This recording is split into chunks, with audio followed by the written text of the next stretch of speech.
what a night of comebacks in Seattle sports, even if it did just result in a win and a half, sorta. What's cracking, everybody, and welcome back to Kraken R&R, where, yes, I am also talking about the Seahawks game, and obviously since the NFL can't have half wins, I suppose there are ties, but I don't know that anybody really wins in a tie. That does then mean with the Kraken, they end up losing in overtime 4-3 to the Dallas Stars, but like the Seahawks, they do start as underdogs down 2 scores to a team in green and still come back to force that overtime. And sure, it is a bit of a buzzkill that for the second game in a row for the Kraken, they do get that last minute tying goal to get that extra point and send things to overtime, but then still end up losing in extra time. First the shootout loss to LA, and now this overtime loss to Dallas.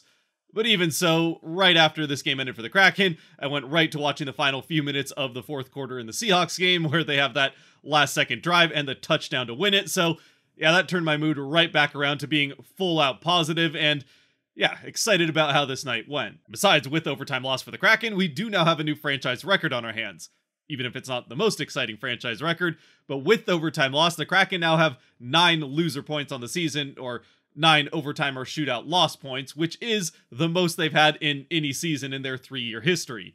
And we are only 33 games in, which does put them on pace for right around 25 overtime loss points.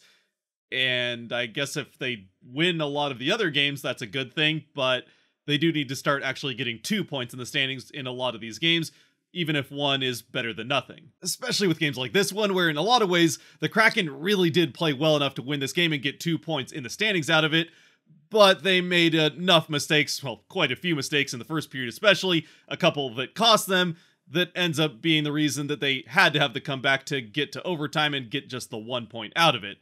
On the other hand, though, if you had told me the Kraken were going to get 2 points out of the first 2 games here against LA and Dallas, I probably would have taken it. Getting to the game, though, there is some good news for the Kraken right away as we get started, as Jordan Eberle makes his return to the lineup, missing just 1 game with that, I'm pretty sure it was lower body injury. Unfortunately, things don't stay good news for the Kraken on the injury front as this game goes on, but we'll get to that. Now, it had been true that although the Kraken had been playing pretty well over the last 3 games leading into this one against the Stars, they still had been getting off to somewhat slow starts. It only really cost them in the game against the Kings, but they really hadn't gotten back to being that team that, even with things not going well, had been playing well in the first periods of games earlier on in the season. But that was definitely not the case in this game against the Stars, as the Kraken start right on time, get a ton of offensive zone pressure right away, get shot after shot on net. In fact, I think for the first 6 or 7, maybe even 8 minutes of the game, they had a shot per minute.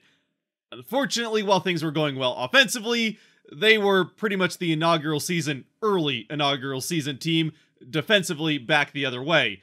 And it is the Stars that take advantage of that, getting on the board first in the first couple of minutes, as Borgen pinches down the boards way too far in the offensive end with all 3 forwards in front of him. The puck ends up behind him, back the other way, and then Alexiak, trying to defend a 2-on-1, just doesn't do a very good job of it. He isn't able to take away the pass, not only the first time as it gets across, but the second time either, as it gets back across behind him and into the back of the net without really much anything Joey can do about it.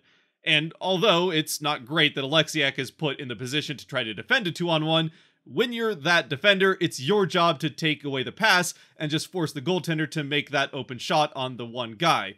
But when the goaltender has to try and think about 2 players and that pass gets through, there's just not really any chance for him, and Alexiak let 2 passes get past him. Still, I think it comes down to a little bit more Borgen that allows this play to get behind him in the first place. And to make matters worse, unfortunately, as it would turn out, that would not be a one-off as this period would go along. In fact, for everything the Kraken were doing well and continued to do well offensively, getting tons of offensive zone time, getting shot after shot after shot on net, and when you look at expected goals, they really did dominate this first period, especially early on. But right back the other way, they were giving up odd man rush after odd man rush after odd man rush, just terribly sloppy play, especially in the neutral zone, and really forcing Decord to come up with some pretty big saves as this first period went along. However, eventually it's 1 odd man rush too many, as right around the middle of the period, not long after actually the first Kraken power play of the game comes to an end unsuccessfully, and once again it starts with Borgen, this time in the neutral zone, allowing I think it was Rope Hintz and the puck to get behind him. And while he is able to at least slow Hintz down, Hintz is able to get a pass off, and suddenly Alexiak is staring down a 3-on-1 this time, which kind of turns into a little bit more of a 2-on-1 once again. And once again, Alexiak is unable to prevent the pass from getting across, and Robertson skates up and just sneaks the puck under Decor's leg before he can get it to the ice, and it's 2-0 Stars. So now here we are, barely halfway through the first period, and the same defensive pairing has cost the Kraken twice on the scoreboard. Borgen twice getting caught out and allowing the puck and multiple Stars players to get past him, and Alexiak twice failing to do the basics of defending an odd man rush. And for Decor, there really wasn't much he could do on either one. I guess the second one, he could have been a little bit quicker to get his pad down, but again, that's really not on him. It's definitely more on the defenseman in front of him allowing that to happen in the first place. And again, I hate to be this tough on especially that pairing, because I think especially for what they're getting paid, they've been fantastic for the Kraken as a second pairing this season, especially, like I said, defensively. Alexiak has been incredible to start the season so far. But this series of events, especially these two, were just almost unexcusable. And it wasn't just them. Again, like I said, there were odd man rushes pretty much constantly throughout this first period, even following this second goal going in. And it wasn't always the two of them on the ice. For what it's worth, I actually think they cleaned things up pretty well after this second big mistake. But obviously it stands out most when the puck ends up in the net. The good news, I suppose, for the Kraken is that Decord was able to make the rest of the, again, frequently pretty nice saves that he had to make throughout the rest of this period to get us to the first intermission, still with the Kraken only trailing by 2. Which, although even with everything they had been doing well offensively throughout the period, seemed in some ways like a minor miracle. Who knows though, maybe it was just that the ice was actually tilted in that direction towards that net all along as we come out into the second period, and almost right away, it's Seattle's turn to get the 2-on-1 rush towards that same net that they had given up tons of those in the first period while defending and given up 2 goals against. And within the first few seconds, it's Beniers and Tatar on that odd man rush. Beniers with the puck. He stares down Tatar pretty much the whole way, but realizes he's unlikely to get a pass across, so he just kind of drifts to the outside, taking the defenseman with him, eventually firing a shot off on net, which he knows he has a pretty low chance of scoring on this shot. So he keeps the puck down along the ice, going for the rebound, and he gets it off the pad of Wedgwood, right out to Tatar, and Tatar crashing fires off the shot. It does get mostly blocked by Wedgwood, but is able to leak through him and just trickle across the line to put the Kraken on the board. Tatar, his second goal of the season, first as a Kraken, and it's 2-1 just like that. Also, Beniers breaking a pointless streak with the assist. And then a couple minutes later, the Kraken nearly score again to tie things right up to start the second period. The shot goes off the post, stays out, and right back the other way, or not long after anyway. The Kraken end up on a delayed penalty, and the Stars are just able to keep possession of this for a long time at 6-on-5 with the empty net, the delayed call. And this is somewhat like, I think, what happened in the Florida game, if I'm not mistaken. But unlike in that Florida game, the Stars are eventually able to score. The Kraken defense just gets worn out, staying out there for as long as they were, eventually opening up a passing lane that gets down to the far side, and it's Duchesne who fires off the shot. Decor doesn't see the pass go because of a screen, so it's a pretty easy open net for Duchesne to shoot on. He scores his second of the game, and it's 3-1 Stars. The Kraken, though, would not go away as they continue to get relentless offensive zone pressure throughout the middle part of the second period, and eventually, it isn't actually that relentless pressure that ends up paying off for them. It's another odd man rush, born this time off of Hakanpää overskating a puck that actually Tatar, I think, from the Kraken end had just kind of slid along the boards. Hakanpää overskates it in the Dallas end. Eberle picks it up and finds Beniers on the far side. Beniers with the pass, fires off the shot, and buries it for his 5th of the season. The first in, I think, 9 games for Beniers, and it brings the Kraken once again back to within 1. Beniers, his 5th of the season, and 2nd point in this period. And the game, for that matter. Eberle also picking up his 12th assist of the season, and although they didn't originally give him an assist on this, I went back and checked, and they did update it to give Tatar the secondary assist, so he gets 2 points in the game and period himself. Now a point per game player with the Kraken after putting up just 9 points in 27 games with the Avalanche to start the season. Obviously, it's just 2 points in 2 games, so it's not a ton of sample size, but it's a pretty good start for Tatar, and he did look very good in this game after I thought having a pretty decent game, especially considering flying right over from Colorado and barely having been with the team for 24 hours when he played that first game for them against the Kings. And not much later after the Beniers goal, the Kraken would get another chance to even things up here in the second period with their second power play of the game. This one really doesn't go much of anywhere. I think it was Yamamoto that did have a pretty good look right away to start things off the faceoff. That does end up either going wide or maybe Wedgwood got a piece of it. but the rest of this power play is pretty much killed off without the Kraken really even getting back into the offensive end. And it did also kind of start just a parade to the penalty box that lasted most of the third period. Not without, right after the power play coming to an end for the Kraken, Tanev having a couple of chances on a pretty much empty net to try to bring things back even at 5-on-5. The first one, he gets defended well and just can't quite get the puck on net. It goes just wide. Then he gets a rebound chance and tries to shovel it towards the net, but Wedgwood is able to dive back, getting his toe to the edge just before it would have gone in. So Tanev kind of defended well and then robbed on those two chances. And we get to the end of the second period with the Kraken actually on the penalty kill for another minute and a half starting the third, but with them still down 3-2. And then it is at that point, starting out the third, that we find out not only are the Kraken going to have to kill off 1 minute and 40 seconds of Dallas power play, but they're going to have to do it without three of their primary penalty killers, as neither Belmar or McCann would return to this game, both with lower body injuries. Belmar, I'm pretty sure, came off of a blocked shot somewhere in the middle of that period, but McCann, I didn't see what caused it, and I haven't heard anything more. Hopefully he's not out for a long time, because that is still the leading goal scorer for the Kraken, and this is a team that, although it has started to pick up offensively here over the last little stretch, has had a tough time scoring at certainly anywhere near the same rate they did last season. Especially already missing Burakovsky and Schwartz for an extended period of time. If they lose McCann for a good duration as well, they are really going to need guys like Beniers, Gord, and a number of others to step up and get their scoring going if they want any chance of staying in games from an offensive perspective. Fortunately, even though they are missing both of those guys and Wennberg, who's in the box though, they are able to kill off this Dallas power play, and then another one that happens almost immediately after it. Though the second one they do at least get Wennberg back for, as it's Tatar that goes to the box there, but it's still not ideal to be sending the Stars right back to a power play, tempting fate for another time. And for that matter, it wouldn't be the last time this period, far from it, as the Kraken end up on the next power play shortly after that one comes to an end. And then a couple minutes later, it's the Stars to back-to-back power plays, both thanks to Yanni Gord. The first one is a hooking call that he argued, but it's pretty much textbook hooking. He just gets the blade of his stick right into the hands of one of the Stars players, heads to the box, comes out of the box, and then goes right back in after a rush chance where I do think that he kind of just lost an edge, and that's why he ends up careening into the goaltender. But regardless of why he ends up hitting Wedgwood here, he definitely gets a good chunk of Wedgwood. That's obviously goaltender interference, and it does cause some extracurriculars down in the corner immediately afterwards. And of course, again, just like with the Wennberg penalty, with Gord in the box for these last two Stars power plays, you're down 3 of your primary penalty killers.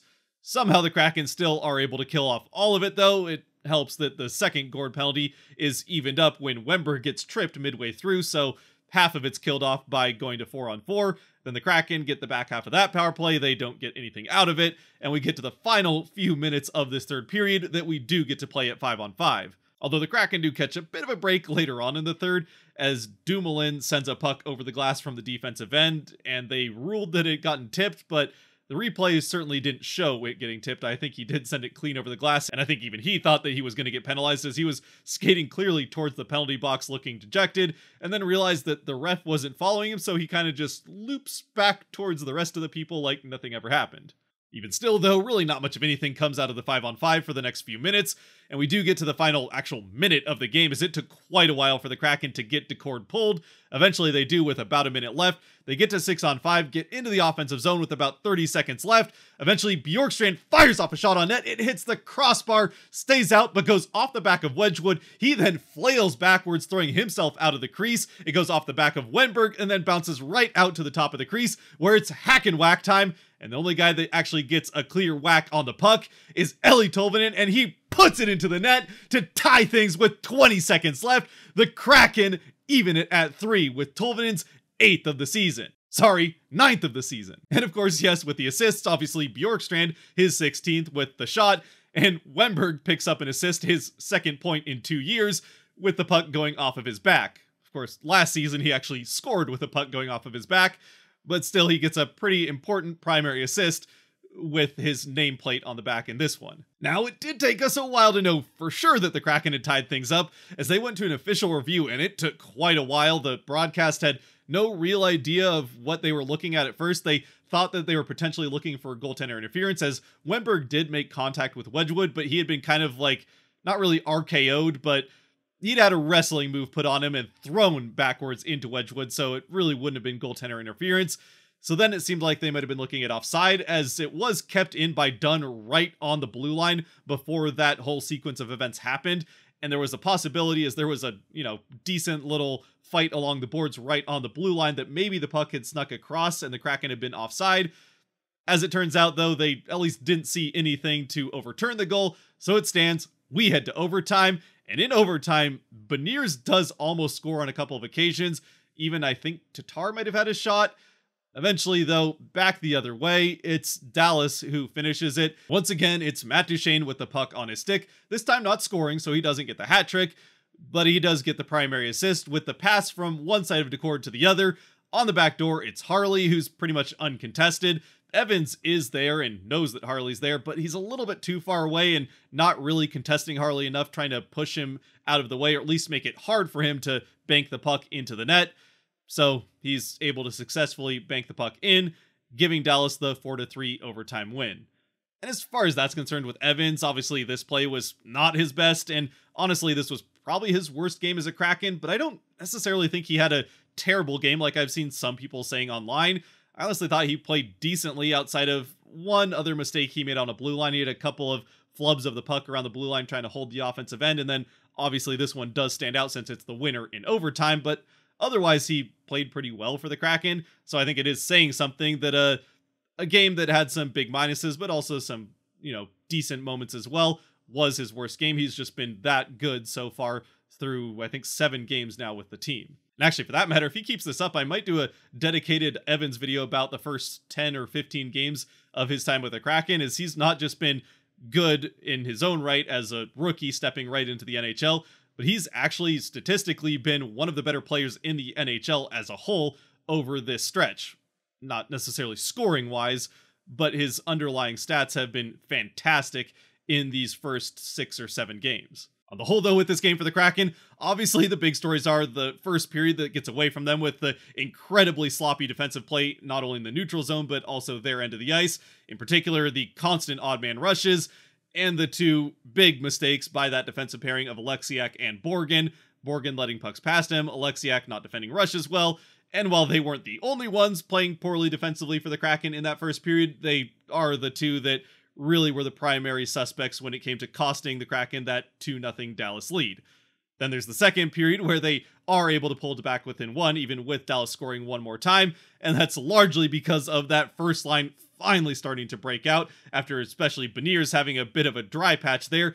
Both he and Tatar getting 2 points, a goal and an assist each, and just fantastic. Otherwise, Beniers had a couple of other pretty good chances as this game went along. It looked like, especially after he scored that goal, that his mojo was starting to come back. Unfortunately, the Kraken are probably going to need it to be back, because the third period obviously starts out with that bad news of both Belmar and especially McCann not returning to the game, and we don't know how long each of them could be out. But even through all of it, missing 2 forwards and 2 important pieces of the penalty kill, the Kraken are able to kill off 4 penalties throughout the end of the second and third period, and get to the point where they can have that opportunity to tie things in the final seconds. And for the second game in a row, with less than 2 minutes on the clock, they do tie things, getting at least that 1 point in the standings, even if they do end up falling in extra time. And again, for the majority of us that are also Seahawks fans, we did then get to watch the Seahawks finish off that exciting Monday Night Football win, upsetting the Eagles at home. So it at least finished off the night on a good note. And I suppose even if we would like to see the Kraken win more games, especially when it comes to overtime, where they were fantastic last season, but now in their last 8 attempts at 3-on-3, they have yet to come up with a game-winning goal. Now, 4 of those games did go to the shootout, and they won one of those shootouts, but they have gone 0 for 8 when it comes to the 3-on-3 part in these last 8 attempts, which, again, is a lot more like what we saw the first season and not last year. Either way, the Kraken still have now picked up points in each of their last 4 games, and they do have 2 points in these 2 games against the Stars and Kings, where they had to tie things late to get those points. So it's at least been fun to watch. And speaking of fun to watch, we'll finish things up with the Kraken 3 stars, as always brought to you by the patrons over on Patreon. And if you want to help decide the Kraken 3 stars after each and every one of the games the Kraken play, you can help support the channel a little bit more than you already are by watching to this point. by going to the link down below to Patreon and supporting there as well. And for this game, it seems like the 3 stars are going to be pretty straightforward. I certainly agree with Patreon that Maddie has to be the first star in this game. He breaks his, well, cold streak points-wise and goal-wise. I don't think he had a point in the last 6 games. He gets 2 in this game, and he didn't have a goal, and I'm pretty sure it was the last 9. He gets 1 here. So hopefully that starts another hot streak for him, and he can start scoring a little bit more frequently. They'll really need him to if McCann especially is out for any kind of extended period of time. And then with the 2nd star in this game, I think pretty clearly, even though he wasn't mentioned on Patreon, but I'll give you guys a pass. He is the new guy after all. Tomas Tatar had a 2-point game of his own, and even outside of the 2 points for each of Beniers and Tatar, the 2 of them were fantastic, especially throughout the 2nd and 3rd periods, especially Beniers considering he was on the ice quite a bit for both the power play and penalty kill in that 3rd period. But the 2 of them had a fantastic game.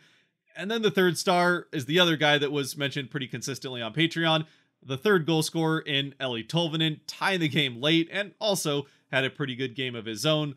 Another 200-foot game for Tolvanen, as he has been quietly very good for the Kraken and has even started to score here pretty consistently over this last little stretch. I will say that it feels like a bit of a crime to leave Decourt off of this, and I know that his stats don't look fantastic because of what the Kraken did to him, especially in that first period with the constant shot quality the Stars were getting, but I still think he had a fantastic game and really did a lot of work to keep the Kraken in this game in that first period.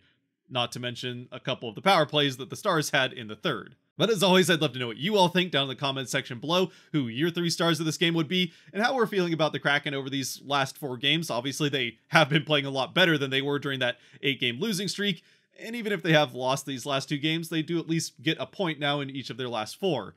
They've got another important game coming up here against the Kings on Wednesday, so we'll see how that goes, and then they definitely do need a win against the Ducks right before Christmas. Until then, though, if you have made it to this point, thank you very much for watching. If you did like or enjoy this video, there are buttons for that kind of stuff down below. Those support the channel, like and subscribe, of course. And of course, as always, stay safe out there, be good to each other. God bless, and go Kraken! And Seahawks, for that matter, speaking of teams that had much-needed fun wins.